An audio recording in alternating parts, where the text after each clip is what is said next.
হ্যাঁ, আমি বদলে গেছি। আমি বদলে গেছি আমার দায়িত্বের জন্য। আমি বদলে গেছি আমার পরিবারের জন্য, তোমাদের সবাইকে ভালো রাখার জন্য। মানে? আগে তুমি সবসময় আমাকে বললো, বিয়ের আগে সারাক্ষণ আমি তোমার পিছন পিছন ঘুরতাম, তোমাকে দেখার জন্য চোরের মতো তোমাদের বাসায় পর্যন্ত গিয়েছি। আর বিয়ের পর মানে এখন কেন তোমার সাথে আমি আগের মতোই পাগলামিটা করছি না? বিয়ের আগে আমি শুধু একজন প্রেমিক ছিলাম, আমার কোনো দায়িত্ব ছিল না, অফিস ছিল না, বস ছিল না, বাসা ভাড়া ছিল না, বউ ছিল না, এমনকি বাবা মায়ের চিকিৎসার খরচ পর্যন্ত চালাতে হতো না। আমার পৃথিবীতে ছিল শুধু তুমি আর তুমি। তাই শুধু তোমাকে দেখতে চাইতাম, তোমার পিছন পিছন ঘুরতাম, তোমার জন্য পাগল হয়ে যেতাম। বিয়ের আগে তুমি শুধু আমার প্রেমিকা ছিলে, তোমার জন্য আমার এক্সট্রা কোনো খরচ করতে হতো না। কিন্তু বিয়ের পর তো তুমি আমার বউ, তোমার ভরণ পোষণ, তোমার দায়িত্ব, তোমার থাকা খাওয়া সব কিছু দায়িত্ব আমাকে নিতে হচ্ছে।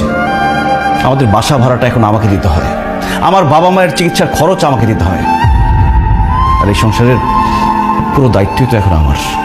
আর আমার চাকরি আছে, সেখানকার কাজটাও তো আমাকেই করতে হয় আখি। বসের মন জুগিয়ে চলতে হয়। তুমি সবসময় আমাকে বলো না আমি তোমার পাশে শুয়ে থাকি, কিন্তু তারপরও তোমার সাথে হাসি মুখে কেন কথা বলি না? কারণ আমি তখন চিন্তা করি, আমি ভাবি যে আমার বউটার মুখে সবসময় হাসি কিভাবে ধরে রাখতে পারবো। ওই দিন তুমি সাজগোজ করে নতুন শাড়ি পরে আমার সামনে এসেছিলে, আর আমি তোমার প্রশংসা করিনি বলে তুমি আমার উপর রাগ করেছো। কিভাবে আমি তোমার প্রশংসা করবো? আমি তো তখন ভাবছিলাম যে আমি কিভাবে আমার বউকে আরেকটা নতুন শাড়ি কিনে দিতে পারবো, কিভাবে আমার বউটা সবসময় সাজগোজ করে থাকতে পারবে, সেটা নিয়ে ভাবছিলাম। আমি প্রশংসা করতে পারিনি এই জন্য। আমি 9টা থেকে 5টা পর্যন্ত অফিস করি, মাঝে মধ্যে এক্সট্রা কাজও করি।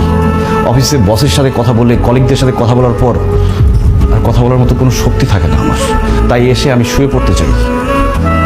আখি, দিন শেষে আমিও মানুষ, আমি রোবট না। আমিও ক্লান্ত হই, আমারও ঘুম আসছে, আমার ঘুম আসতে ইচ্ছে করে।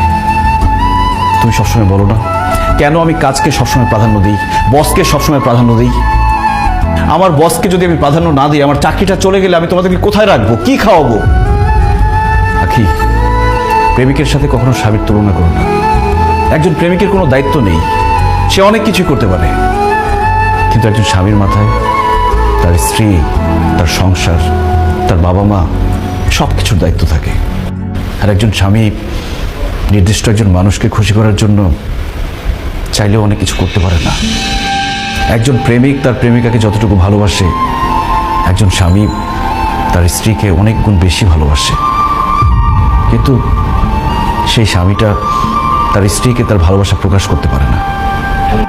এমনকি বাবা মাকেও তার ভালোবাসা প্রকাশ করতে পারে না। আর সবার জন্য করে যাওয়া ওই লোকটাকেই সবাই দোষ দেয়। ওই যে কথায় আছে না, যে করে বেশি তার দোষও বেশি। আমি দোষী হয়ে তোমাদের মাঝে থাকতে চাই, তারপরও চাই তোমরা যাতে ভালো থাকো, নিরাপদে থাকো।